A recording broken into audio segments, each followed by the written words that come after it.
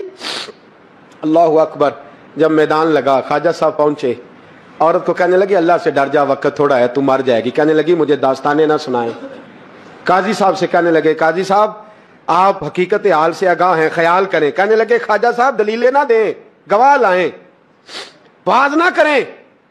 خواجہ صاحب رحمت اللہ علیہ کہنے لگے گواہوں کو بلاؤ۔ گواہ آئے تو خواجہ معین الدین صاحب نے نظر، تم ہو میرے کتب پر، میرے کتب کے جرم کے گواہ؟ ان کی زبانیں کانپنے لگی، ہاتھ کانپنے لگے، میں بولتے کیوں نہیں؟ جب ان کی نظریں جھکی تو بادشاہ کہنے لگا اگر اب تم نے گواہی نہ دی تو تمہیں میں مجرم بنا کے 80 کوڑے ماروں گا۔ کہنے لگا جی دیکھا ہے، جی دیکھا ہے ہم نے تہجد کے وقت۔ جب سب گواہیاں پوری ہو گئیں، عورت بھی تڑپ رہی ہے، رو رہی ہے، 2 مہینے کا بچہ گود میں ہے۔ اب بولیے بولیے، علماء ظواہر بھی کھڑے ہیں، حسد کرنے والے جلنے والے بھی کھڑے ہیں، ہندو تو ویسے ہی تالیاں بجا رہے ہیں۔ اجمیر کا بوڑھا، اور یہ آخری پھیرا تھا خواجہ معین الدین کا دلی میں، اس کے بعد ظاہراً دوبارہ نہیں آئے۔ اٹھے لاٹھی ٹکاتے ٹکاتے اور میدان کے اندر جا کے نا، بڑے میدان میں مجمع تھا، سر سجدے میں رکھا، کہنے لگے یا اللہ میں ہندوستان مرضی سے نہیں آیا، تیرے رسول کا بھیجا آیا ہوں۔ پھر اٹھے اور کہنے لگے مولا تیرے نبی کا فرمان ہے کہ میری امت کے علماء بنی اسرائیل کے نبیوں کی طرح ہوں گے، اگر یوسف کے لیے بچہ بول سکتا ہے تو میرے کتب کے لیے بھی بولنا چاہیے، اگر یوسف علیہ السلام کے لیے بول سکتا ہے تو میرا کتب الدین بھی سچا ہے، اس کے لیے۔ پھر اٹھے اس بی بی کی طرف بڑھے، لوگ کہنے لگے نہ جانے اب کیا ہوگا۔ جب اجمیر کے بادشاہ نے، عطا رسول نے، ہند الولی نے، امام الاولیاء نے کپڑا کھینچا اور کہنے لگے وہ بچے تو جانتا ہے نا تیرا باپ کون ہے، 2 مہینے کا بچہ۔ جب نانا بولا تو بی بی کہنے لگی اب کیا کر رہے ہو، بچے بھی کبھی بول رہے ہیں۔ میں بی بی چپ کر، ان اللہ علی کل شیء قدیر، میں کمزور رب کا ماننے والا نہیں، قدرتوں والے رب کا ماننے والا ہوں، وہ چاہے تو بچے بھی بولتے ہیں۔ قرآن کہتا ہے حضرت عیسیٰ بولے تھے انی عبداللہ آتانی الکتاب، مریم بھی تو ولی اللہ تھی، وہ نبی تو نہیں تھی۔ اگر ولی اللہ بنی اسرائیل کا ہو بچہ بول سکتا ہے، تو اگر ولی اللہ محمد عربی کی امت کا ہو تو بچہ پھر بھی بول سکتا ہے۔ یوں کپڑا ہٹایا، بچہ بول، 2 مہینے کا بچہ ماں کی گود میں اٹھ کے بیٹھ گیا اور بچہ بول کے کہنے لگا السلام علیکم یا ولی اللہ۔ جب یہ لفظ ادا کیے تو نعرے لگنے لگے، لوگ رونے لگے، بی بی بے ہوش ہو کے گری، فرمانے لگے مجھے سلام نہ کر، میرے کتب کی بات بتا۔ کہنے لگا قسم ہے اللہ کی عزت کی، وہ سامنے مجمع جو سردار بیٹھا ہے وہ میرا باپ ہے، قطب الدین تو بے گناہ ہے، قطب الدین تو بے گناہ ہے، میرا باپ تو وہ بیٹھا ہے۔ یہ قاضی بھی سازش میں شریک ہے، کئی مسلمان خریدے گئے، یہ گواہ خریدے گئے۔ جب گواہی ہو گئی، بچہ یہ لفظ کہہ کے اللہ اکبر کہتا ہوا پھر چپ کر گیا۔ خواجہ قطب الدین صاحب کا بازو پکڑا، خواجہ معین الدین صاحب نے مجمع سے باہر نکلے، لوگ کہنے لگے حضور آپ کچھ بولتے نہیں۔ فرمانے لگے جس نے بولنا تھا وہ بول چکا ہے، جس نے بولنا تھا وہ، جو جادو وہ جو سر چڑھ کے بولے۔ فرمایا تم نے افواہوں پہ نظر رکھی اور میں نے اللہ کی قدرت پہ نظر رکھی، تم نے اس کے کردار کو جھنجھوڑا اور میں نے اس کے کردار کو تعمیر کیا۔ حضرت سلطان شمس الدین تمش بھی پیچھے دوڑے، کہا حضور کہاں لے جا رہے ہو؟ فرمایا کتب میرا ہے، میں جمائر ساتھ لے کے جا رہا ہوں، اب میں نے اپنا بچہ تمہارے سپرد، اب میرے پاس رہے گا، تم نے ستایا میری اولاد کو، اب یہ میرے پاس رہے گا، میں نے نہیں تمہیں دینا۔ لوگ راہیں بچھا کے، نظریں بچھا کے بیٹھ گئے، پاؤں میں گر گئے، کہنے لگے حضور ہمارے لیے نہیں، رسول اللہ کے دین کے لیے، ہمارے لیے نہیں، تعمیر شریعت کے لیے، ادائے سنت کے لیے چھوڑ جائیے۔ خواجہ صاحب کہنے لگے قطب الدین جا، تجھے چھوڑ کے جاتا ہوں، اب قیامت تک کوئی تیری رسوائی کی جرت نہیں کر سکے گا۔ عزیز یاد رکھ، نہ افواہوں پہ لگا کریں، نہ کسی برادری، کسی قوم، کسی شخص کے بارے میں ایسی باتیں۔ یہاں تو لوگ گھڑ گھڑ کے چیزیں لاتے ہیں، گھڑ گھڑ کے چیزیں لاتے ہیں، اور جن کی ہیں ان کے پاس بڑے دلائل ہیں۔ حضرت اسلم بن شریح رضی اللہ تعالیٰ عنہ ایک صحابی تھے، ان کے ذمہ میں یہ کام تھا کہ نبی پاک صلی اللہ علیہ وسلم کے گھوڑے پہ کجاوا باندھنا ہے۔ وہ رات کو حاضر بارگاہ ہوتے تو عرض کرتے یا رسول اللہ صلی اللہ علیہ وسلم صبح کہیں جانا تو نہیں؟ حضور فرماتے جانا ہے۔ وہ ٹائم پوچھ لیتے اور اس سے پہلے پہلے آ کے گھوڑے پہ کجاوا باندھ دیتے۔ ایک دن رات کو عرض کرنے لگے یا رسول اللہ صلی اللہ علیہ وسلم صبح کہیں جانا ہے، تو محبوب نے فرمایا فجر کی نماز کے فوراً بعد جاؤں گا۔ سرکار نے نماز پڑھائی، تکمیل نماز پر حضور باہر تشریف لائے تو گھوڑے پر واقعی کجاوا بندھا تھا، سرکار تشریف فرما ہوئے اور کریم رسول صلی اللہ علیہ وسلم تشریف لے گئے۔ حضور جب واپس آئے تو فرمایا اسلم بن شریک کو بلاؤ، وہ حاضر خدمت ہوئے۔ ایسی بات کی اللہ کے محبوب نے کہ وہ رونے لگے۔ حضور فرمانے لگے یار آج کجاوا تم نے نہیں باندھا، تو رو پڑے، کہنے لگے محبوبہ میرا باندھنا اتنا قبول ہے کہ آپ کو یہ بھی پتہ ہے کہ یہ طریقہ اس کا نہیں، اتنی قبولیت میری کہ آپ یہاں تک خیال فرماتے ہیں، یہ اس کا سٹائل نہیں۔ فرمایا تم نے نہیں باندھا۔ اب جو صحابی نے جواب دیا وہ نہ کسی آیت میں آیا نہ سرکار نے کہیں بیان کیا، لیکن ان کا جواب سنے۔ عرض کرنے لگے یا رسول اللہ صلی اللہ علیہ وسلم صبح جب میں نماز کے لیے اٹھا تو مجھ پر غسل فرض تھا، اب اگر میں غسل کرتا تھا تو مجھے تکلیف بھی ہوتی تھی ٹھنڈے پانی سے، اور آپ کا حکم ماننے میں دیر بھی ہوتی تھی، یہ بھی بے ادبی ہے، اور یا رسول اللہ میرا ادب مجھے اجازت نہیں دیتا تھا کہ میں بغیر غسل کے آپ کے گھوڑے کو بھی ہاتھ لگاؤں۔ آپ ذرا اندازہ کریں کہ یہاں تک اتر کے اب تو کوئی نہیں بچا ہمارے ہاتھوں سے، معاذ اللہ، اولیاء کیا، صوفیاء کیا، صحابہ اور اہل بیت، اتنی اتنی لمبی زبانیں کھول کے لوگ باتیں کرتے اور کچھ حیا نہیں کرتے، کچھ نہیں سوچتے کہ کس کی بات کر رہے ہیں۔ میں تو آپ یقین کریں کبھی کبھی غصہ آتا ہے، بندہ بات کر رہا ہو نا جی وہ فلاں آدمی نے، میں نے کہا تیری اوقات ہے، تجھے پتہ ہے تو کس کی بات کر رہا ہے؟ تیری زبان اس قابل ہے تو ان کا نام لے، تذکرہ کرے، شرم نہیں آتی لوگوں کو؟ اور اتنے اتنے بڑے لوگوں کے بارے میں تو جناب ابو بکر کے بارے میں بات کرتا ہے، حضرت عمر کے بارے میں بات کرتا ہے، تو اس عثمان کے بارے میں بات کرتا ہے جنہیں میرے نبی پاک نے فرمایا تھا میری 40 بیٹیاں بھی ہوتی ہیں ایک کے بعد انتقال کرتی رہتی، میں ساری عثمان غنی کو دے دیتا۔ تو سیدہ فاطمہ الزہرا کا تذکرہ کر رہا ہے، تو دوڑ کے ادھر چلا جاتا ہے، بھاگ کے ادھر آ جاتا ہے۔ کیا تماشا بنایا ہوا، یہ انداز ہے، یہ آداب ہے۔ آپ نے ناراض نہیں ہونا، مجھے بلایا جو ہے آپ نے اب تقریر کے لیے، تو میں نے کرنی تو ہے نا۔ ہماری محفلوں میں کوئی طریقہ نہیں تھا کہ کچھ شخص آئے تو پھر اس کے پاس موبائل ہوں اور وہ محفل سے زیادہ وہ اپنی سیلفی پہ توجہ دے، یہ سٹیٹس ہی نہیں تھا۔ ہمارے تو شاہ عبد العزیز صاحب محدث دہلوی رحمۃ اللہ علیہ فرمایا کرتے ہم تو سرکار کی محفل میں اس طرح جا کے بیٹھتے ہیں جس طرح اپنے محبوب کے سامنے بیٹھے ہوئے۔ ہمارا تو انداز ادب والا، اکرام والا، احترام والا، سمٹا ہوا لب و لہجہ، شاندار انداز، بڑوں کا ادب، بزرگوں کا ادب، سفید داڑھی والوں کا ادب، امام صاحب کا ادب، استاد صاحب کا ادب۔ اپنی زندگی میں کبھی بھی بے ادبی نہیں کریں۔ وہ کچے لوگ ہیں جو بے ادبیاں کرتے ہیں، جو اپنا مزاج خراب کر لیتے ہیں۔ دیکھیں حضرت اسلم بن شریک نے نبی پاک صلی اللہ علیہ وسلم کی خدمت میں عرض کی یا رسول اللہ میں نے غسل کرنا تھا اس لیے میں نے گھوڑے کو بھی ہاتھ، تو سرکار خوش ہوئے۔ کسی سے ابھی نے نہیں کہا کہ نہ یہ ادب قرآن میں آیا نہ حدیث میں آیا، تم کیوں کر رہا ہے؟ اس کا تو سرکار نے حکم ہی نہیں دیا، لیکن وہ آداب کو سمجھتے تھے۔ کچھ لوگ مسجد نبوی میں آئے سرکار کے وصال کے بعد، حضور کے وصال ظاہری کے بعد مسجد نبوی میں آئے زیارت کے لیے، تو انہوں نے مسجد کے باہر کھڑے ہو کے نا اونچا اونچا بولنا شروع کر دیا۔ مجھے ایک بات بتلائیں، جو لوگ حضور کے مواضع اقدس کے سامنے کھڑے ہو کے مواضع شریف کی طرف پشت کر کے سیلفی لے رہے ہوتے ہیں، وہ اس بات کا احساس نہیں کرتے وہ کہاں کھڑے ہیں، انہیں پتہ ہی نہیں۔ اے پائے نظر ہوش میں آ، یہ کوہ نبی ہے، آنکھوں سے بھی چلنا یہاں بے ادبی ہے۔ کہاں کھڑے؟ حرم کی زمین اور قدم رکھ کے چلنا، ارے سر کا موقع ہے او جانے والے۔ لیکن زیادہ ضروری تو یہ ہے نا کہ میں فٹافٹ ڈالوں کہ پہنچ گیا ہوں۔ زیادہ او خدا کے بندے، تجھے بندوں کو دکھانے کی ضرورت ہے، وہاں 70,000 فرشتے آئے ہیں، آتے ہیں کہ نہیں؟ 70 صبح اور 70، کسی کو شور سنتا ہے؟ بولیں تو صحیح یار، تھوڑا سا بولے، میں نے کچھ بھی نہیں کہنا، میں جانے لگا ہوں۔ کوئی شور سنتا ہے؟ کوئی آواز آتی ہے؟ ظاہر کوہ جنا آہستہ چل، دیکھ آیا ہے کہاں، آہستہ چل۔ میرے عزیز 70,000 کا اجماع ہے، تو جو دکھانا چاہتا ہے کہ لوگوں کو پتا چل جائے میں آیا ہوں، تو 70,000 فرشتے جو تیری مووی بنا کے لے جا رہے ہیں اور رب کریم کی بارگاہ میں عرض گزار ہیں، تیرے لیے گواہیاں دے رہے ہیں کہ آیا ہوا ہے۔ حضرت عمر فاروق کا زمانہ تھا، تو کچھ لوگ آئے مسجد نبوی شریف میں، تو انہوں نے اونچا اونچا بولنا شروع کیا، اونچا اونچا۔ تو حضرت عمر فاروق رضی اللہ تعالیٰ انہوں نے بلایا اور مسجد سے باہر لے گئے، فرمایا کہاں سے آئے ہو؟ انہوں نے کہا ہم طائف کے علاقے سے آئے ہیں. فرمایا اگر تم مدینہ شریف کے رہنے والے ہوتے میں تمہیں دروں سے مارتا. پتہ نہیں تم کہاں کھڑے ہو, اتنی تمہاری آوازیں بلند ہو رہی ہیں, وہ بھی سرکار کے مواجہ شریف پہ, روزہ اطہر پہ.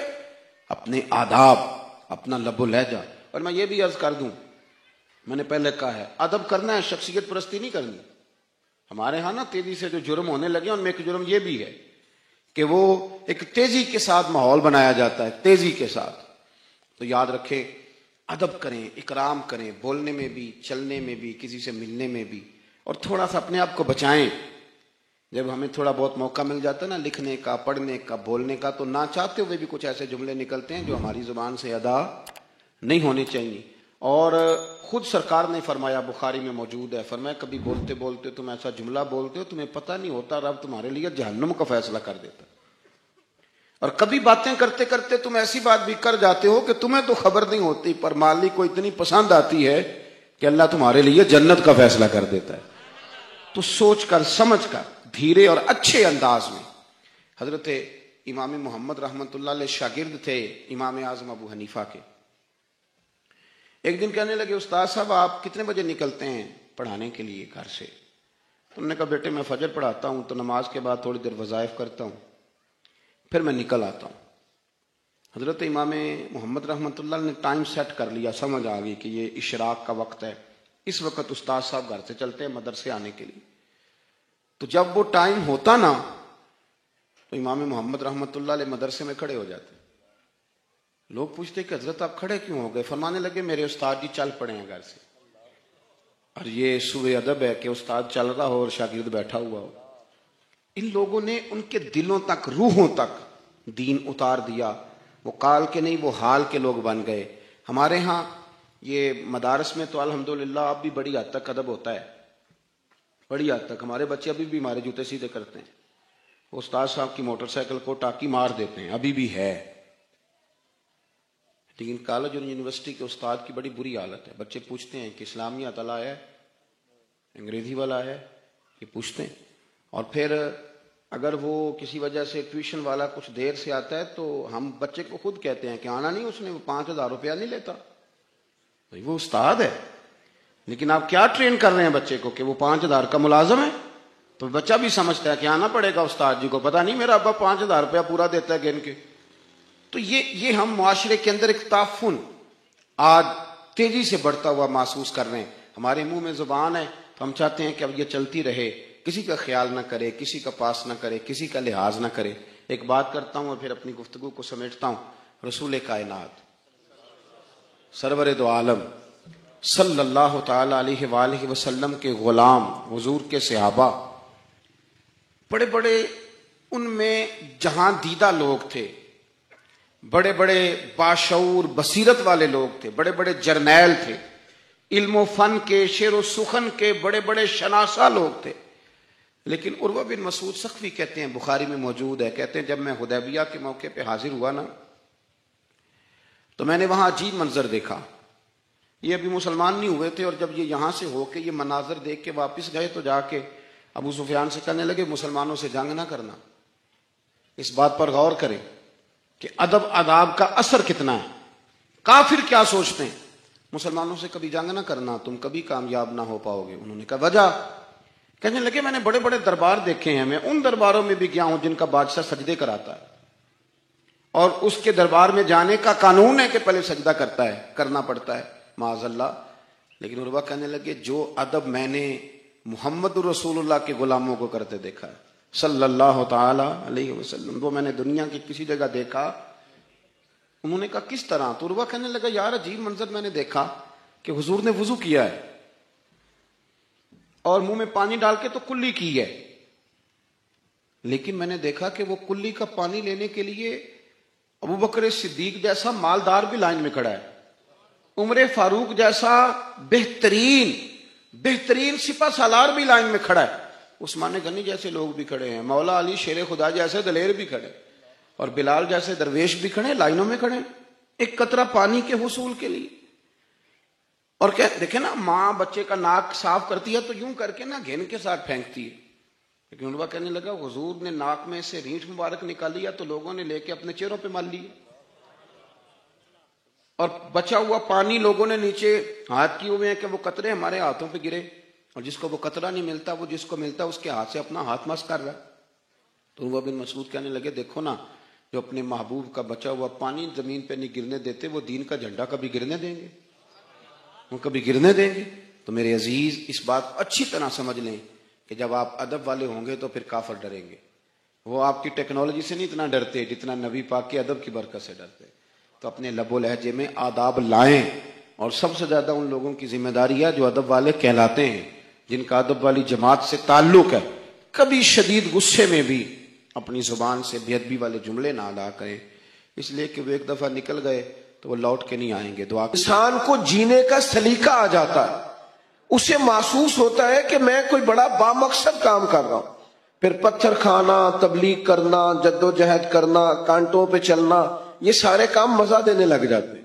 جب کوئی مقصد حیات ہاتھ آ جاتا ہے نا، پھر تھوڑے وقت سو کے بھی انسان نیند پوری کر لیتا ہے، تھوڑے پیسوں پر بھی گزارا ہو جاتا ہے، پھر سادہ لباس بھی ہو، سادہ کپڑے بھی ہوں، مسجد میں سونا بھی ہو، تو حضرت بلال حبشی مطمئن وقت گزارتے ہیں۔ پھر اطمینان، جب معرفت الہی نصیب ہو جائے، محبت الہی نصیب ہو جائے، تو حضور علیہ السلام نے معراج سے واپس آ کے فرمایا بلال کیا عمل کرتے ہو؟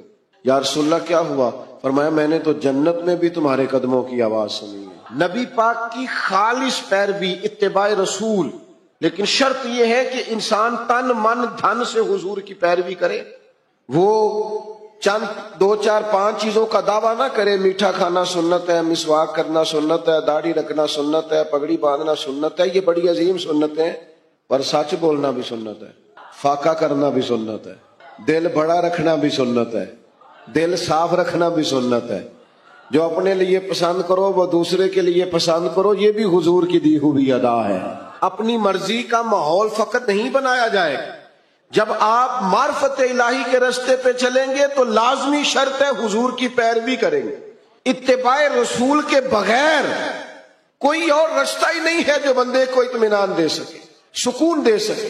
آپ ایک مطمئن زندگی گزارتے ہیں جب حضور کی پیروی میں۔ آپ دنیا میں دیکھ لیں، بہت زیادہ مہنگے کپڑے پہننے والے لوگوں سے ملاقاتیں کر لیں، بہت نئے جدید دور کا فیشن اوڑھنے والے لوگوں سے آپ مل لیں، وہ بیچارے بے چین ہی بڑے رہتے ہیں۔ 98 لوگوں نے کہہ دیا تیرے کپڑے ٹھیک لگ رہے ہیں، اور 2 نے بھی یہ نہیں کہا غلط ہے، ٹھیک نہیں، انہوں نے کہا بات ٹھیک ہے، لیکن یہ بیچارے پریشان ہو گئے کہ پتہ نہیں صحیح ہے کہ نہیں۔ حالانکہ 2 بندوں نے صرف ہلکا سا یہ کہا ہے کہ بات ٹھیک ہے، مناسب ہے، کیونکہ وہ گڈ بک میں آنا چاہتا ہے، وہ صرف دنیا کی زندگی جینا چاہتا ہے۔ المال والبنون زینت الحیات الدنیا، یہ صرف دنیا کی زینت چاہتا ہے۔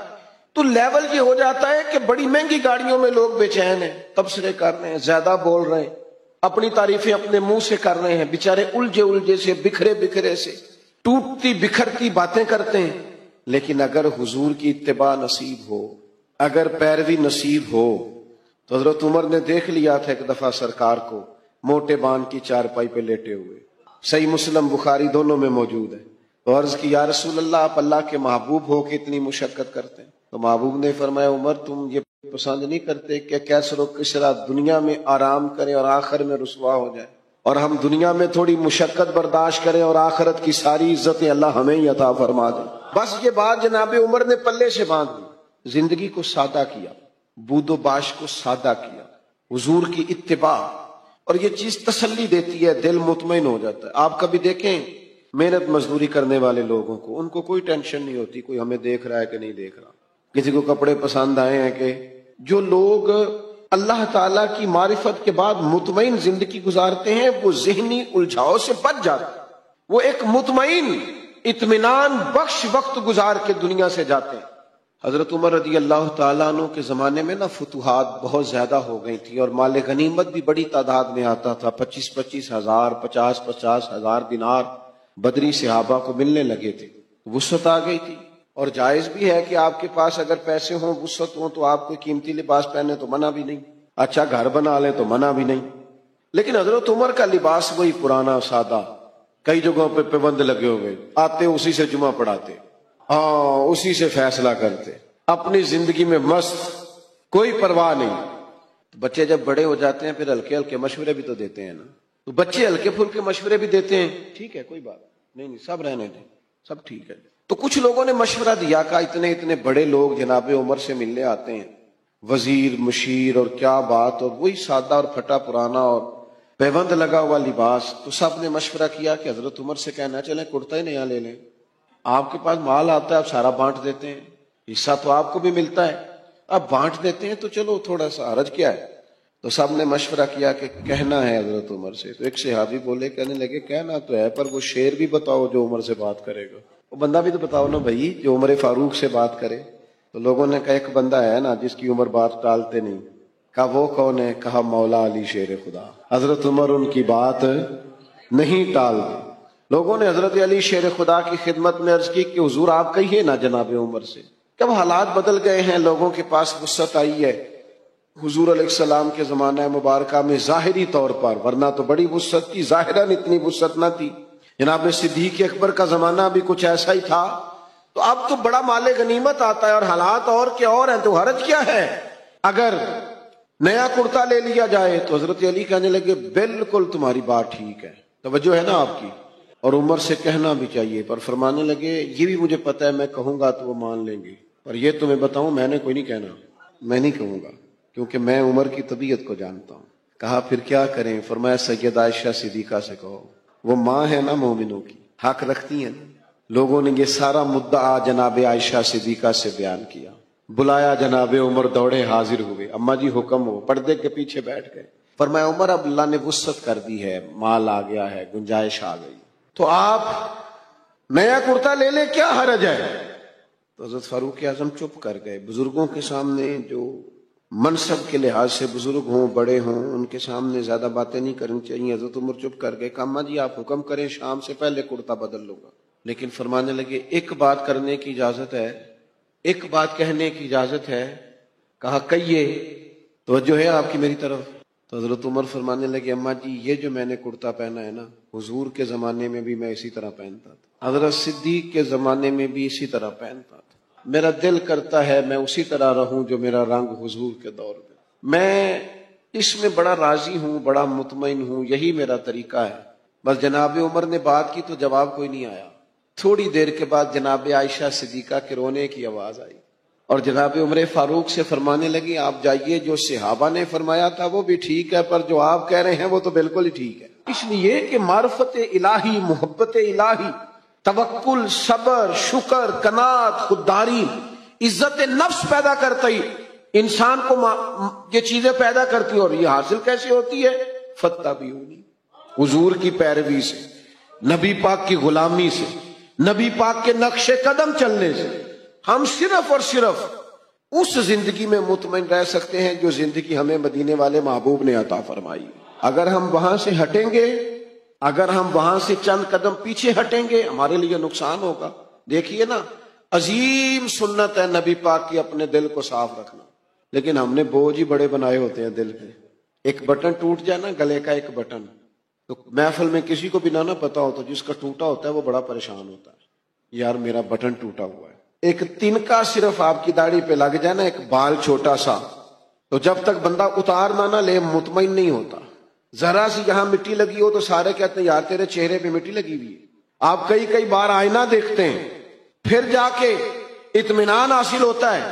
تو میرے بھائی یہ جو لوگ کہتے ہیں نا میں بے چین رہتا ہوں، بور بڑا ہوتا ہوں، تو ان کے دل پر بھی کوئی میل کچیل چڑھ گئی ہے۔ یہ باطن اگر اپنا صاف کر دیں گے نا، یہ چڑھ جاتی ہے میل کچیل۔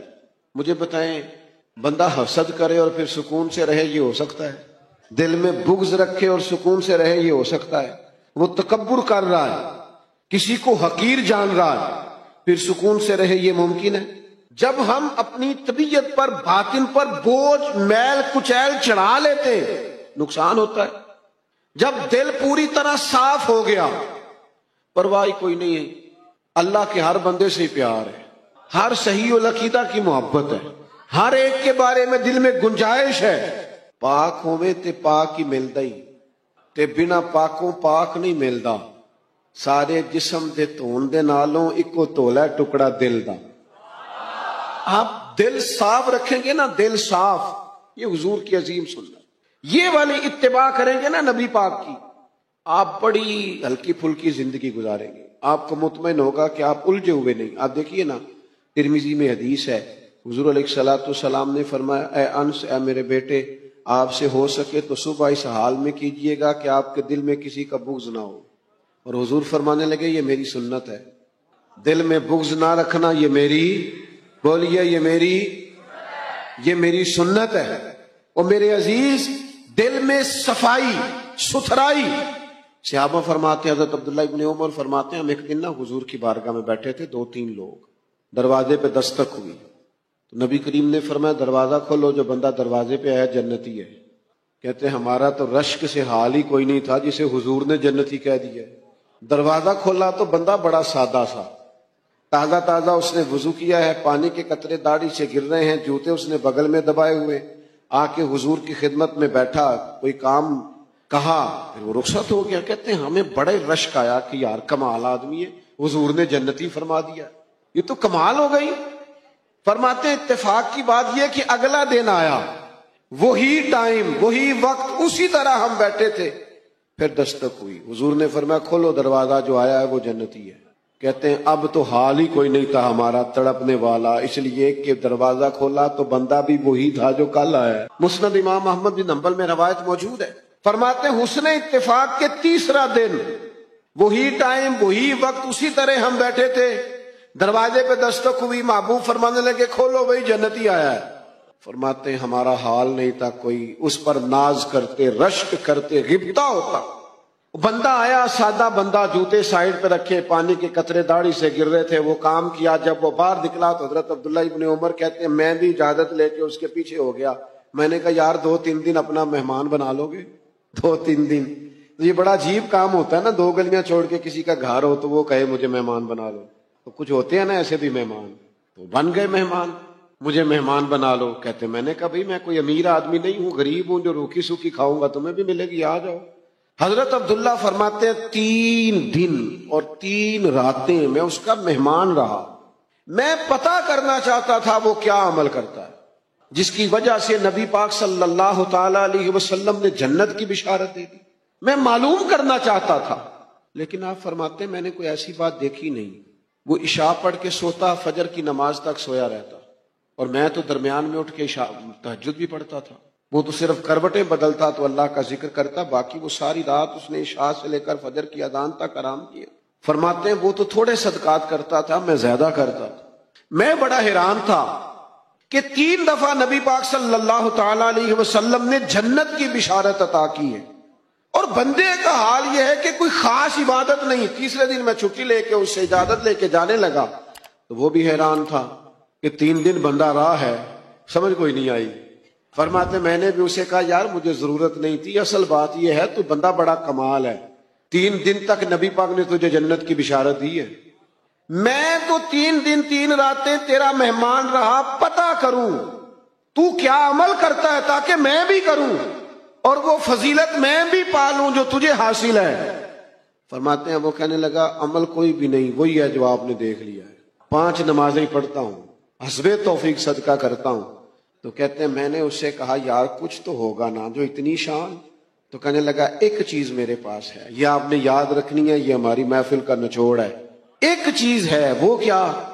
کہنے لگا میرا دل بڑا صاف ہے، عداوت کوئی نہیں، حسد کوئی نہیں، بغض کوئی نہیں، اناد کوئی نہیں. اسی کسی دے کچھ بھی نہ لگ دے، نہ کوئی ساڈا دردی، ہم نے کوئی رٹا نہیں، کوئی کسی سے تنازع نہیں. اس نے مجھے سلوٹ کیوں نہیں کیا، فلانے نے سلام کو نہیں کیا، فلانے میرے وہ بچے کے دن رکھنے تھے مجھے بلایا کیوں نہیں، فلانے نے مشورہ کیوں نہیں کیا، منگنی پہ کیوں نہیں بلایا، ایک بندہ کیوں بلایا.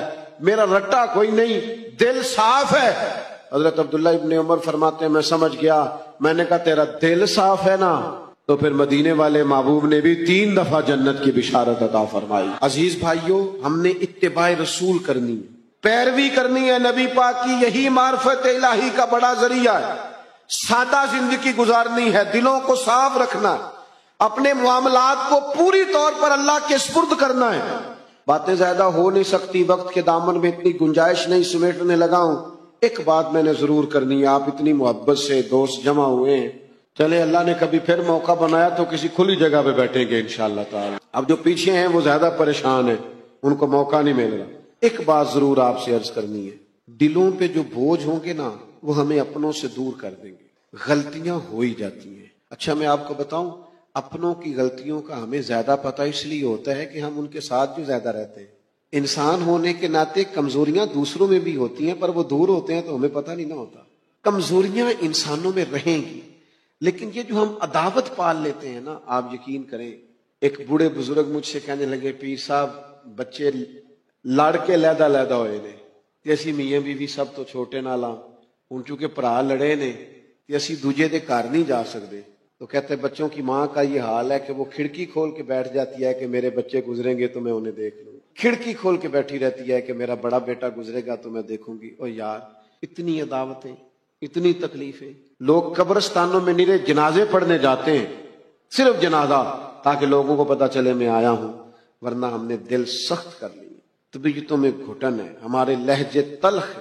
ہم حضور کا میلاد منانے آئے ہیں اور نبی پاک کی غلامی اتباع کا تو سبق یہ ہے کہ جو پتھر بھی مارے نا طائف والوں نے اور تکلیف بھی دی، تو صحابی نے کہا حضور کرے نا دعا یہ تباہ ہو جائیں، تو فرمایا دعا نہیں کرنی ان کی تباہی کی، اس لیے کہ یہ نہیں مانتے تو ان کی آنے والی نسلیں مان جائیں. دل کو سخت نہیں کیا اپنے دل میں. لوگوں کے مکے والوں نے کیا کچھ نہیں کیا، پر ایک دفعہ معافی مانگی، محبوب نے کئی دفعہ معاف فرمایا. تو میرے عزیز، اتباع رسول اصل ہے، اور اتباع رسول میں دو چیزیں بنیادی ہیں، ایک سادہ رہیں اور ایک دل کو صاف رکھیں. یہ دو کام اگر کریں گے زندگی بڑی ٹھنڈی محسوس ہوگی، معیاری محسوس ہوگی، آپ خود اپنے اندر خوبصورتی محسوس کریں گے. اللہ میری آپ کی حاضری قبول فرمائے. سلام ہوگا اور یہاں بزرگ بیٹھے ہیں، ان میں سے کوئی دعا کرے گا. وما علینا الا البلاغ. کیا خوبصورت انداز ہے میرے رسول پاک علیہ السلام کا. جتنی شاندار طبیعت حضور نے مولا علی شیر خدا کی تھی، اتنی کوئی کر سکتا ہے؟ اور جتنی اعلیٰ ترین تربیت اور حسن سیدہ فاطمہ کو اللہ نے دیا کسی اور کو مل سکتا ہے؟ لیکن میرے نبی پاک علیہ السلام نے ان کی شادی کے بعد ان کو اکٹھے بٹھا کے ان کے سر آپس میں جوڑ کے ہاتھ اٹھا کے دعا کی تھی کہ اے اللہ ان کے درمیان محبت پیدا فرما دے. میاں بیوی کے درمیان جو سب سے اہم چیز ہے وہ محبت ہے. بچے کہتے ہیں ہم کدھر جائیں، ابا کی سنیں کہ اماں کی سنیں؟ اور اکثر گھروں میں بچوں کی تربیت رک جاتی ہے اس لیے کہ میاں بیوی کا سلوک نہیں ہوتا، تباہی اتر جاتی. گھر کے اندر ہر شے ہے پر ان کا پیار نہیں. پتہ یہ چلا کہ گھر میں محبت نہ ہو تو گھر نہیں چلتا. اگر محبت کے بغیر ایک گھر نہیں چل سکتا تو محبت مصطفیٰ کے بغیر دین کیسے چلے گا؟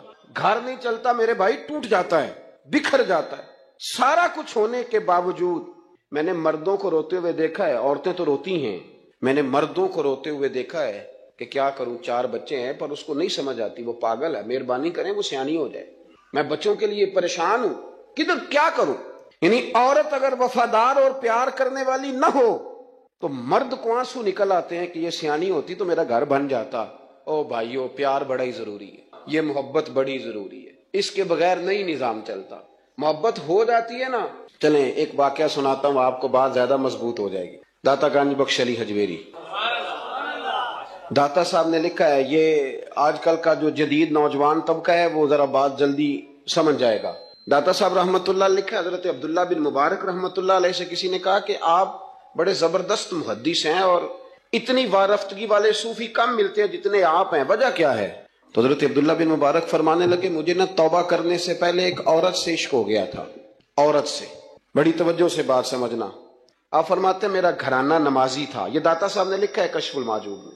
حضرت عبداللہ بن مبارک فرماتے ہیں کہ جس عورت سے مجھے عشق ہو گیا نا، اس کے محلے میں جا کے میں عشاء کی نماز پڑھتا تھا اور پھر ساری رات میں اس کے گھر کے گرد رہتا تھا. وہ آدھی رات کو تھوڑی دیر کے لیے چھت پہ آتی تھی، 2-1 باتیں ہوتی تھی، میں لوٹ آتا تھا.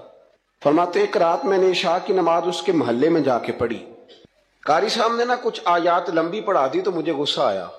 کہہ دیتے نا لوگ مولویوں نے کام کو نہیں سانوتے اور بھی ہیں، تو کہتے ہیں کہ نماز لمبی پڑھا دی تو مجھے غصہ آیا کہ جلدی پڑھاؤ. فرماتے ہیں نماز وہاں پڑھی، سخت سردی تھی، رات لمبی تھی، میں اس کے گھر کے گرد جا کے نا تو منڈلانے لگا کیونکہ مجھے اس سے محبت تھی. فرماتے ہیں کہ 1 گھنٹہ 2 گھنٹے 4 گھنٹے 5 گھنٹے حتیٰ کہ سحری کا وقت ہو گیا، اونھ پھوٹنے لگی تو وہ نا بھاگتی بھاگتی چھت پہ آئی اور کہنے لگی کہ گھر میں رش بڑا ہے، مہمان زیادہ ہیں، آج بات نہیں ہو سکے گی. کہتے یہ لفظ کہتے وہ نیچے اتر گئی. جب میں وہاں سے واپس نکلا تو فجر کی اذان شروع ہو گئی. یوں سمجھ لیں کہ 13 گھنٹے 14 گھنٹے بیت گئے. حضرت عبداللہ بن مبارک فرماتے ہیں اچانک نہ میں نے اپنے دل پہ توجہ کی، ساری رات وہ آئی نہیں تھی پر مجھے اس پہ غصہ بھی کوئی نہیں آیا، مجھے وہ بری بھی نہیں لگی، ساری رات اس نے کھڑا رکھا لیکن میرے دل سے اتری بھی نہیں۔ کوئی نہیں سمجھ آئی آپ کو میری بات؟ فرماتے ہیں کہ پھر میں نے اپنے دل پہ توجہ کی تو مجھے سمجھ آئی کہ مجھے اس سے کھرا پیار ہے، سچا پیار ہے۔ یعنی اس نے آدھا جملہ کہا کہ میں مجبور ہوں، تو میں نے اس سے مزید نہ قسم اٹھوائی نہ گواہ مانگے، میں اس کی وہ مجبوری بھی فوراً ہی مان گیا۔ تو جناب عبداللہ بن مبارک فرماتے ہیں کہ جب میں نے وضو کر کے مسجد میں جا کے 2 سنتیں پڑھی نا تو میرے اندر سے آواز آئی، عبداللہ اگر ایک بی بی کے لیے تو ساری رات کھڑا رہ سکتا ہے اور اس کی سخت بات، سخت انتظار بھی تجھے غصہ نہیں دلاتا، اگر عورت کے عشق میں سارا کچھ ہو سکتا ہے تو رب رسول کے عشق میں بھی ہو سکتا ہے۔ پھر ان کی بتائی ہوئی تراویحاں تجھے غصہ نہیں دلائیں گی، پھر ان کا کہا ہوا روزہ تجھے غصہ، پھر تو یہ نہیں کہے گا کہ بڑا مشکل کام ہے جی گرمیاں دے روزے نے، پھر تیری زبان سے کوئی لفظ اس لیے کہ محبوب پر غصہ۔ وہ کسی اردو کے شاعر نے کہا تھا کہ اس نے کہا تھا عشق ایک ڈھونگ ہے، تو میں نے کہا تجھے عشق ہو خدا کرے، پھر کوئی تجھے اس سے جدا کرے، پھر تو اسے تسبیحوں پہ پڑا کرے، پھر تو گلی گلی پھرا کرے، پھر تو اسی کا نام جپا کرے، پھر میں کہوں کہ عشق ایک ڈھونگ ہے اور تو نہیں کہا کرے۔ ایک صاحب نے مجھے ایک دفعہ فون کیا، ہمارے سنگی ہیں، وکیل ہیں، بیوی ان کی پروفیسر ہیں، کہنے لگے جی آپ کے ایک بزرگ نے کہا ہے کہ صحابہ نبی پاک صلی اللہ علیہ وسلم کا بول مبارک، پیشاب مبارک پی جاتے تھے۔ لوگوں کو بڑی جلدی ٹینشن ہونے لگ جاتی ہے ان چیزوں کی، بڑی جلدی، اس رستے کے مسافر نہیں نہ ہوتے، اس رستے کے مسافر نہیں۔ انہوں نے کہا جی کہ صحابہ حضور کا لعاب دہن اپنے چہرے پہ مال لیتے تھے، ناک سے رینٹ نکالتے تھے تو مال لیتے تھے، یہ کیسے ہو سکتا ہے؟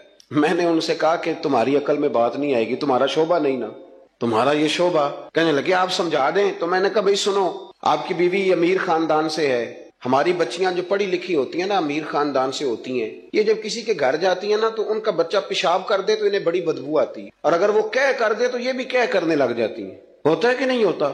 اور گھر آ کے کہتی ہیں وہ بڑے جاہل ہیں، صفائی نہیں کرتے، بچے نے ادھر ہی پیشاب کیا ہوا تھا، میں تو جو کھا کے گئی تھی وہ بھی باہر آ گیا۔ کہنے لگے جی بالکل یہ بھی ایسے ہی کرتی تھی۔ تو میں نے کہا جب اس بچی کا جو بڑا ناک چڑھاتی ہے، جب اس کی اپنی شادی ہو جائے، اپنا بچہ ہو جائے اور بچہ بالوں میں پیشاب کرے، پھر بھی کہہ آتی ہے، کیوں؟ اس لیے کہ اپنا بچہ ہے۔ اور میں نے کہا میاں فرق اتنا ہے کہ صحابہ کا اپنا نبی تھا۔ یہ جب محبت ہو جاتی ہے نا تو پھر گھن نہیں آتی، پھر کوئی، اور پھر مصطفیٰ کریم کا بول مبارک تو اللہ نے ویسے ہی پاک فرمایا ہے۔ تو میں نے کہا یہ باتیں اتنی دیر ہوتی ہیں جتنی دیر تک بچہ غیر کا ہوتا ہے، جب بچہ اپنا ہوتا ہے تو پھر یہ گفتگو، جب تک بچہ غیر کا تھا، جب تک بچہ غیر کا تھا اس وقت تک کہہ بھی آ رہی تھی، بدبو بھی آ رہی تھی، گھن بھی آ رہی تھی، اور پھر بچے نے الٹی کر دی، اماں کے کپڑوں پہ کر دی، اس کے گود میں کر دی، لیکن پھر اماں کو کوئی تکلیف، کیوں؟ اب کیا ہوا ہے؟ اب اس سے پیار ہو گیا، اب اس سے محبت ہو گئی۔ پھر بڑے بڑے سردار، یہ بخاری مسلم ہے، عروہ بن مسعود ثقفی ابھی غیر مسلم تھے، جب حدیبیہ کے مقام پہ آئے تو واپس جا کے انہوں نے پیغام مسلمانوں کو نہیں دیا، عالم کفر کو دیا، جا کے کہنے لگے کافروں مسلمانوں سے کبھی جنگ نہ کرنا۔ کہا کیوں؟ کہنے لگے میں حدیبیہ میں دیکھ کے آیا ہوں، اور میں کوئی بے وقوف آدمی نہیں، نادان نہیں کہ دیکھ کے آیا ہوں تو مطمئن ہو گیا ہوں، میں نے بڑے بڑے بادشاہ دیکھے ہوئے، میں سفیر ہوں، میں نے دنیا دیکھی ہے، لیکن جو تعظیم مصطفیٰ کریم کے غلام ان کی کرتے ہیں وہ میں نے کسی کو کرتے نہیں دیکھا، وہ میں نے نہیں دیکھا۔ کہا کیا دیکھ آئے ہو؟ یہاں تو ہمارے یہاں درود و سلام پڑھنے والے بھی غریب لوگ رہ گئے ہیں۔ سنیں جی، آپ باتیں نہ کریں، بڑی مہربانی میری بات سنیں۔ ہمارے یہاں تو میلاد کے جھنڈے اٹھانے والے بھی غریب لوگ رہ گئے ہیں۔ ناراض تو نہیں ہو گئے آپ حضرات؟ جلسے میں آنے والے بھی غریب لوگ، جلسہ کرانے والے بھی غریب لوگ، تگڑے لوگ بھی جلسہ کراتے ہیں پر کسی MNA کا، وہ بھی جھنڈا لگاتے ہیں پجاروں پر کسی سیاسی جماعت کا، اپنے اپنے نصیب ہے نا۔ ساری زندگی جھوٹوں کے نعرے مارتے ہیں، سچے رسول کا نعرہ اللہ نے ہمیں عطا فرمایا ہے۔ عروہ بن مسعود کہنے لگے کہ ان سے جنگ نہ کرنا۔ کہا کیوں؟ کہنے لگے یار میں نے بھی زمانہ دیکھا ہے پر میں عجیب ہی نظام دیکھ کے آیا ہوں کہ نبی پاک صلی اللہ تعالی وسلم نے وضو کیا ہے، کلی کے لیے پانی منہ میں ڈالا، اور جب وہ پانی واپس نکلا ہے نا تو میں نے دیکھا ہے صحابہ نے ہاتھ آگے کر دیے۔ اور عروہ کہنے لگا یہ سارے غریب لوگ نہیں تھے، ان میں بلال حبشی جیسے غریب بھی تھے اور عبد الرحمن ابن عوف جیسے سیٹھ بھی تھے۔ اور میں نے دیکھا ہے کہ جب نبی پاک علیہ السلام نے رینٹ مبارک نکالی ہے تو میں نے ابو بکر صدیق جیسے دانشوروں کو لائن میں کھڑے دیکھا ہے، میں نے عمر فاروق رضی اللہ تعالیٰ عنہ جیسے مضبوط اعصاب کے لوگ، مضبوط قوت فیصلہ رکھنے والے ان لوگوں کو میں نے لائنوں میں کھڑے دیکھا ہے، اور میں نے علی المرتضیٰ ایسے شیر کو لائن میں کھڑے دیکھا ہے۔ میں شیروں کو دیکھ کے آیا ہوں جو لائنوں میں کھڑے ہیں، اور خواہش یہ ہے کہ حضور کی کلی کے پانی کا ایک قطرہ مل جائے، قطرہ۔ اور یار میں نے عجیب رنگ دیکھا ہے، عجیب۔ آج تو میری جماعت کا یہ حال ہوا ہے کہ جعلی پیروں پہ تنقید کرتے کرتے لوگوں نے اصلیوں کا ادب بھی چھوڑ دیا ہے۔ اب تو یہ حال ہوا ہے کہ یہاں درد والی سوز والی مجالس میں بھی یوں لگتا ہے محفل نہیں میلہ ہے۔ کہاں گئے آنسو، کہاں گیا درد، کہاں گیا ادب، کہاں گیا سوز، کہاں گئی وہ کیفیات؟ عروہ بن مسعود کہنے لگے خبردار ان سے جنگ نہ کرنا، اس لیے کہ جو اپنے مصطفیٰ سے اتنا پیار کرتے ہیں وہ دین کا جھنڈا کبھی زمین پہ نہیں گرنے دیں گے۔ آپ لوگ اپنی اپنی جگہ پہ بیٹھیں جی، اب پیسے لے کے نہ آئیے گا۔ اور ایک مسئلہ شرعی اور یاد رکھ لیں، بات سامنے آ یہ جائز ہی نہیں شرعن۔ پتہ ہے آپ کو مسئلے کا؟ نابالغ بچہ کوئی چیز کسی کو دے تو اس سے لینا جائز ہی نہیں، وہ خوشی سے بھی دے تب بھی لینا جائز نہیں، جب تک وہ بالغ نہیں تب تک وہ دے سکتا ہی نہیں۔ اس مسئلے کو ہمیشہ ذہن کے اندر رکھیں۔ سمجھ آ رہی ہے میری بات کی؟ نہیں کوئی نہیں، آپ نے سمجھا نہیں بات کو، سمجھتے تو ہاں نہ کرتے۔ نابالغ بچے کو کبھی پیسے دے کے نہیں اٹھائیں، اس لیے کہ جائز نہیں اس کے ہاتھوں سے لینا، جائز نہیں۔ ورنہ مولانا دیدار علی شاہ صاحب رحمۃ اللہ علیہ اعلیٰ حضرت کے خلیفہ تھے، وہ کہتے مجھے کئی دفعہ میرے یاروں نے کہا تھا کہ اعلیٰ حضرت سے ملنے چلے، تو میں کہتا تھا میں خود سید ہوں، خود عالم ہوں، میں کیوں جاؤں کسی کے پاس۔ کہتا جس دن پہلے دن گیا نا تو ایک چھوٹا طالب علم کنویں پہ پانی نکال کے وضو کر رہا تھا، میں نے کنویں سے پانی میں نے سمجھا کہ ڈیوٹی، آپ کو پتا نا بڑی مصیبت ہوتی ہے طالب علموں کے حصے میں آئی ہوئی، سارے کام ان بیچاروں نے کرنے ہوتے ہیں، یعنی قدموں کے نیچے فرشتوں نے پارے بچھائے ہوتے ہیں اور کندھے کے اوپر کمیٹی والوں نے قربانی کی کھال رکھی ہوتی ہے، یہ طالب علموں کا عشر ہوتا ہے۔ تو وہ طالب علم بیچارہ پانی نکالا ہوا تھا، اس نے، سید صاحب کہتے ہیں میں وضو کرنے لگا نا تو طالب علم کہنے لگا بابا جی پوچھ تو لو، پانی تو میرا ہے۔ میں نے سمجھا کہ شاید خدمت پہ مامور ہے، نمازیوں کو وضو کر، اس نے کہا پانی تو میرا ہے۔ تو میں نے کہا چل بیٹے تو اجازت ہی دے دے میں وضو کر لوں۔ تو کہنے لگا آپ کو مسئلے کا پتہ ہونا چاہیے، میں نابالغ ہوں، اپنی مرضی سے بھی چیز کسی کو نہیں دے سکتا۔ سید صاحب کہتے ہیں میں نے اللہ اکبر کہا اور میں نے کہا دیدار علی شاہ تو بڑا عالم ہے، اور احمد رضا کے تو نابالغوں کا علم بھی تجھ سے زیادہ ہے۔ اس کرو مدح اہل دول رضا، اور پڑے اس بلا میں میری بلا، میں تو گدا ہوں اپنے کریم کا، میرا دین پا رہا ہے نانے۔ کعبے کی رونق کعبے کا منظر، اللہ اکبر اللہ اکبر، دیکھو تو دیکھے جاؤں برابر، اللہ اکبر اللہ اکبر۔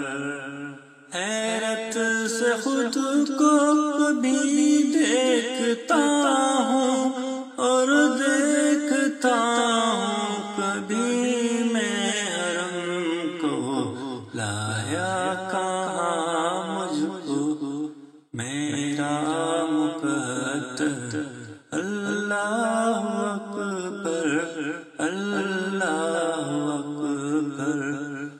حمد خدا سے تر ہے زبانیں، کانوں میں رس بولتی ہے اجانے، بس ایک صدا آ رہی ہے برابر، اللہ اکبر اللہ اکبر۔ قطرے کو جیسے سمیٹے سمندر، مجھ کو سمیٹے مطاف اپنے اندر، جیسے سمیٹے آبوں سے مادر، اللہ اکبر اللہ اکبر۔ مانگی ہے میں نے جتنی دعائیں، منظور ہوگی مقبول ہوگی، میٹھا رحمت ہے میرے سر پر، اللہ اکبر اللہ اکبر۔ یاد آ گئی جب اپنی خطائیں، اسکوں میں ڈھلنے لگی التجائے، رویا غلاف کعبہ پکڑ کر اللہ اکبر اللہ اکبر، اپنی عطا سے بلوا لیا ہے مجھ پر کرم میرے رب نے کیا ہے، پہنچا ہاتھی میں کعبہ کے اندر، اللہ اکبر اللہ اکبر، کعبے کی رونق کعبے کا منظر، اللہ اکبر اللہ اکبر۔ حضرت بہاولحق نقشبند بخاری رحمت اللہ تعالی علیہ بہت بڑے درویش گزرے، سلسلہ نقشبندیہ کے امیر تھے، اور کیا بات ہے ان کے سلسلہ مبارکہ کی بھی اور ان کی خدمات دینیہ کی بھی۔ آپ فرماتے ہیں کہ میرے دل میں تڑپ پیدا ہوئی کہ میں کسی شیخ کی نوکری کروں، خواہش پیدا ہوئی، تو میں نے حضرت امیر کلال کا تذکرہ سنا۔ بڑے درویش تھے، بڑے راہنما تھے، دور دور تک ان کے تذکرے میں سنتا تھا۔ فرماتے ہیں کہ میں ان کے ہاں چلا گیا، جب حضرت اتنا لمبا سفر کر کے حضرت امیر کلال رحمت اللہ تعالی علیہ کی بارگاہ میں پہنچا نا، فرماتے ہیں میں نے عجیب منظر دیکھا۔ حضرت صاحب جن کی میں نے بڑی تعریفیں سنی تھی، بڑی بات سنی تھی، بلے بلے سنی تھی، جب میں پہنچا تو انہوں نے 4-5 لڑکے ساتھ لگائے ہوئے ہیں اور صاحب کشتی کر رہے، کشتی ہو رہی۔ وہ کہتے ہیں میں نے کہا یہ بھی کوئی صوفی ہے جو کشتیاں کر رہا ہے، یہ بھی کوئی طریقہ ہے؟ ان کو چاہیے تھا بیٹھے ہوتے حدیث پاک پڑھ رہے ہوتے، ذکر اذکار ہو رہا ہوتا، یہ کشتیاں کر رہے ہیں۔ خیر میں نے کہا سفر بڑا لمبا کیا ہے، اب آ گیا ہوں تو چلو رات تو رہ نہیں ہے، کوئی ہوٹل تو ہے نہیں یہاں وقت گزر سکے۔ حضرت امیر کلال رحمت اللہ تعالی علیہ مجھے ملے، لیکن چونکہ میرے اندر وہ زاویہ نہیں تھا، ٹوٹ چکا تھا۔ وہ ملاقات ہوئی تو میں نے کہا سلام لی، کیسے آئے؟ میں نے کہا زیارت کے لیے آیا تھا، کھانا کھلایا، رات مجھے سلا دیا۔ فرماتے صبح رات جب میں سویا تو میں نے عجیب خواب دیکھی کہ میں دلدل میں پھنس گیا ہوں، جتنی باہر نکلنے کی کوشش کرتا ہوں اندر دھستا چلا جاتا ہوں۔ اچانک میری خواب میں حضرت امیر کلال تشریف لائے اور آ کے انہوں نے میرا بازو تھاما، اللہ اکبر کہا اور مجھے باہر نکال دیا۔ فرماتے میں جب اٹھا تو پسینے سے شرابور تھا، حالت میری بڑی عجیب تھی۔ اتنی دیر میں فجر کی اذان ہوئی، نماز پڑھی تو حضرت امیر کلال رحمت اللہ علیہ خود میرے لیے ناشتہ لے کے آئے اور فرماتے ہیں میرے آگے ناشتہ رکھ کے کہنے لگے بیٹے اگر ہم کشتی نہ کرتے تو رات تجھے دلدل سے کیسے نکالتے، اگر کشتی نہ کرتے تو دلدل سے تجھے کیسے نکالتے۔ پھر فرمانے لگے یہ کشتی میں لوگوں کو اپنا پہلوان ثابت کرنے کے لیے نہیں کر رہا، مجھے پتہ چلا ہے کہ کافر اس علاقے پہ حملہ کرنے والے ہیں، ہم بھی جہاد کی تیاریاں کر رہے ہیں۔ تو یہ جہاد کی تیاریوں کے لیے کام ہو رہا تھا، تو نے پوچھ تو لینا تھا بات کیا ہے، تو نے تھوڑا پوچھ تو لینا تھا، تو تھوڑا سا تفصیلات میں چلا جاتا، کسی سے پوچھ لیتا۔ دیکھیں نا کبھی کبھی میں محبوب کے وہ فرمان دیکھتا ہوں تو دل میں رکھے اٹھتا ہے، جب محبوب نے کہا تھا تیری نظر بھی دائیں بائیں نہیں اٹھنی چاہیے، نظریں جھکا کے رکھنا، جھکا کے، کانوں سے وہ سننا بس جس کی تجھے ضرورت ہے، اور زبان سے محتاط جملے بولنا۔ جب نظر بری چیز دیکھے گی نہیں، کان سنیں گے نہیں تو دل میں وسوسے آئیں گے ہی نہیں۔ ہمیں تو پہلے دن سے شریعت نے محتاط رہنے کا حکم دیا۔ میرے عزیز دوستو، سلسلہ طریقت کے عزیزوں، میری آپ سے یہ گزارش ہے، سمجھ لیں ایک نئے سرے سے دوبارہ سبق شروع کر رہا ہوں آپ کے۔ آج کا سبق آپ کے لیے یہ ہے کہ زندگی میں کسی بھی مومن صحیح العقیدہ کے بارے میں برا خیال نہ پیدا کریں، بلکہ ہمارے صوفیاء تو فرماتے ہیں کسی بد عمل کو دیکھ کے بھی یہ نہ سوچ کہ یہ بد عمل اور میں نیک ہوں، یہ بڑی بیماری ہے۔ فرماتے ہیں ہو سکتا ہے ایک وقت ایسا ہے تیری توفیق چلی جائے اور اس کو اللہ توبہ کی توفیق دے کے اپنا ولی بنا لے، تو اچھی سوچ رکھ، مثبت رائے قائم کر۔ ٹھیک ہے جو لوگ غلط ہیں تمہیں اگر غلط لگتے ہیں تو کنارہ اختیار کر، لیکن کبھی بھی اور بالخصوص اللہ کے نیک بندوں کے بارے میں، رب کریم کے اولیاء کے بارے میں، دین کے خدام کے بارے میں زندگی میں کبھی منفی نہ سوچیں، کبھی منفی نہ سوچیں۔ آپ کو پتا ہے کسی عالم دین کی توہین اس لیے کرنا کہ وہ دین کا عالم ہے، یہ کفر ہے۔ میرے حضرت صاحب ایک جملہ کہا کرتے تھے، ایک شخص نے کہا حضور تہجد کے لیے نہیں اٹھا جاتا، اب تو خیر لوگوں سے فجر کے لیے بھی نہیں نہ اٹھا جاتا، تہجد کے لیے نہیں اٹھا جاتا۔ تو حضرت صاحب فرمانے لگے رات کو اچھی سوچ کے ساتھ سویا کر، اچھی سوچ کے ساتھ سویا کر۔ تو پھر مسکراتے مسکراتے فرمانے لگے محبوب کی سوچوں میں سویا کر، یار کی سوچوں میں سویا کر، تو اسے سوچتا سوچتا سویا کر، صبح خود ہی تجھے بیدار کر لیا کرے، پر اس سے دل لگانا، اسے سوچتا سو، تو کسی اور کو سوچتا کیوں ہے، کسی اور کی طرف تو دیکھتا کیوں ہے؟ تجھے ایک دفعہ حضرت صاحب بیٹھے تھے اور 2-3 مشائخ اور بھی بیٹھے تھے ساتھ ساتھ، تو مجھے ایک دوست نے بعد میں کہا کہ وہ جو 30 نمبر پر بزرگ بیٹھے تھے ان کی پگڑی دیکھی تھی؟